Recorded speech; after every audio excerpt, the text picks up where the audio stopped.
चलिए, अब मेष, वृषभ और मिथुन राशि के जातकों ने तो यह जान लिया कि 2026 उनके लिए कैसा होने वाला है।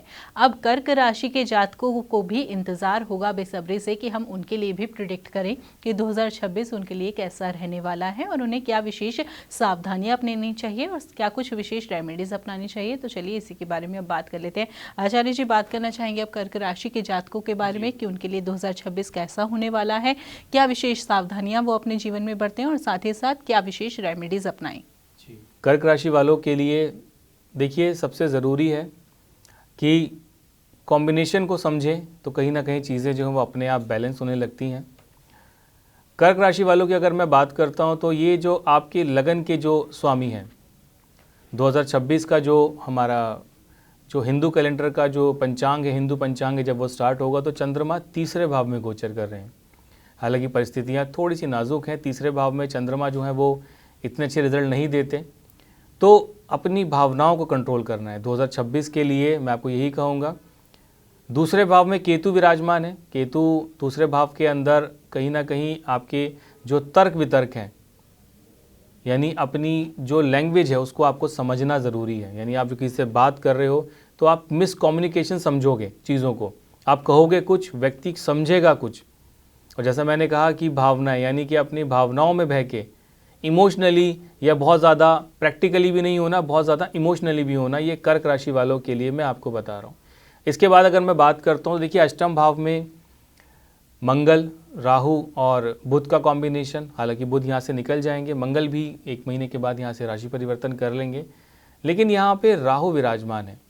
पहले ही सौम्य राशि है, मन पे इसका असर रहता है, माता के स्वास्थ्य पे इसका असर रहता है, हमारे व्यवहार पे, पसंद नापसंद पे। और अष्टम भाव में राहु का आना, ये कॉम्बिनेशन इतना बैलेंस नहीं है। यानी कि शत्रुओं का हावी होना, शत्रु आप पे हावी होने का प्रयास करेंगे, या फिर कई बार आप देखोगे कि कुछ लोग आपको मिसगाइड करेंगे 2026 के अंदर।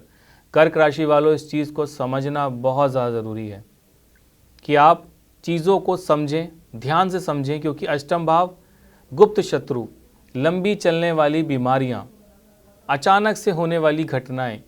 तो 2026 के लिए कर्क राशि वालों के लिए केवल जो कॉम्बिनेशन को समझना है वो यही है कि अपनी भावनाओं को कंट्रोल करना है, तर्क वितर्क में बहुत सोच समझ के बात करनी है, और शत्रुओं को कोशिश करें कि लोगों की बात को पहले प्रैक्टिकल तरीके से समझने का प्रयास करें।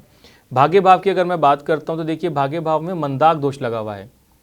हालांकि सूर्य यहाँ से राशि परिवर्तन करेंगे, लेकिन नवम भाव में शनि का आना, आप देखोगे कि 26 का जो स्टार्टिंग फेस है वो थोड़ा थोड़ा स्लो रहेगा, लेकिन जैसे जैसे 26 की तरफ आप आगे बढ़ेंगे, 26 के जैसे कि फर्स्ट 3 और 4 मंथ्स जैसे जैसे कंप्लीट होते जाएंगे, कहीं ना कहीं स्ट्रेंथ आपको मिलती जाएगी, भाग्य का साथ मिलता जाएगा।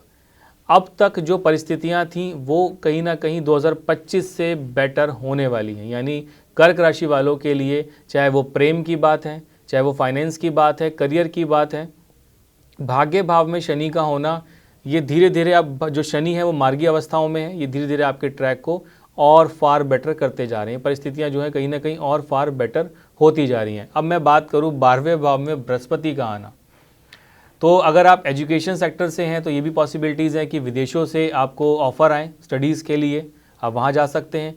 टीचर हैं तो विदेशों से बच्चों के आपको आ सकता है कि आप उनको ऑनलाइन पढ़ाएं, ऐसे कॉम्बिनेशंस भी दर्शाते हैं। 12वें भाव में बृहस्पति का आना, ये बहुत सॉलिड प्रिडिक्शन है। कहीं ना कहीं ये विदेशों के जो योग हैं वो बहुत ज़्यादा प्रबल करते हैं। अगर स्वास्थ्य में अगर आपको गिरावट थी अब तक, हालांकि 12वें भाव में बृहस्पति अभी वक्र भी होंगे 2026 के अंदर, तो उनकी प्रभाव जो वो बढ़ेगा। अगर आपको सांस से संबंधित परेशानी है कर्क राशि वालों, या कहीं ना कहीं आपको सांस लेने में दिक्कतें आती हैं, आपको साइनस है या चेस्ट के अंदर इन्फेक्शन आपको बहुत ज़्यादा रहता है, तो ये परिस्थितियां धीरे धीरे जो हैं, जैसे मैंने कहा कि स्टार्टिंग फेज़ तो चल ही रहा है, अप्रैल के बाद से आप देखोगे कि जैसे जैसे शनि का जो डिग्रीज़ बढ़ेंगी ये आपके भाग्य को स्ट्रॉन्ग करेगा। शनि की दृष्टि जो आपके गेंद भाव पे थी, यानी अब तक लाभ नहीं मिल पा रहा था, तो आपको परिस्थितियाँ प्रॉफिट की तरफ लेती हुई जा रही हैं। यानी कहीं ना कहीं मेरे हिसाब से परिस्थितियाँ जो हैं वो काफ़ी ज़्यादा बेहतर होने वाली, अच्छी होने वाली हैं।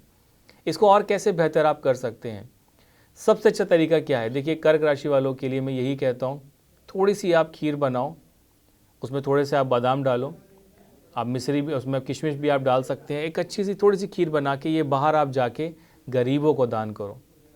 छोटी छोटी कन्याएं आपको मिलती हैं, उनको आप मिश्री दे सकते हो, उनको कुछ मीठी मिठाई आप दे सकते हो। अगर समय नहीं है तो मीठी मिठाई, कोई वाइट मिठाई लेके आप उसको आप दान कर सकते हो। इसके बहुत अच्छे परिणाम आपको मिलेंगे। और बेहतर आप क्या कर सकते हैं? और बेहतर करने का सबसे अच्छा तरीका ये है कि आप कोशिश करें कि अगर आपको नींद में दिक्कतें आ रही हैं या परेशानियों में दिक्कत आ रही थी, यानी दिक्कतें काफ़ी कभी चल रही थी दिमाग से संबंधित, एक छोटी सी डिब्बी आप लीजिए, थोड़ा उसमें शहद भरें, चांदी के 4 टुकड़े उसमें डालें और उसको हमेशा आप डिब्बी को बंद हो सके और अपने सिराने उसको आप रखें। बहुत अच्छे रिजल्ट इसके आपको मिलेंगे। सुबह उठ के मेडिटेशन आप कर सकते हैं, गायत्री मंत्र का जाप आप कर सकते हैं, आपको इससे बहुत ही दिमागी सुख मिलेगा। अब मैं बात करूं अगर फाइनेंशियली कंडीशन को और बेहतर करने के लिए, तो चांदी की गोली आती है, ठोस गोली आप चांदी की लें और इसको अपने लॉकर में आप रखें हमेशा। और लॉकर की प्रयास करें कि लॉकर अगर आपका साउथ वेस्ट एरिया के अंदर अगर रहेगा, लॉकर को वहाँ पे आप रखने का प्रयास करें, आपको इसके अच्छे परिणाम मिलेंगे और फाइनेंशियली स्टेटस जो है वो धीरे धीरे बढ़ने लगेगा आपका।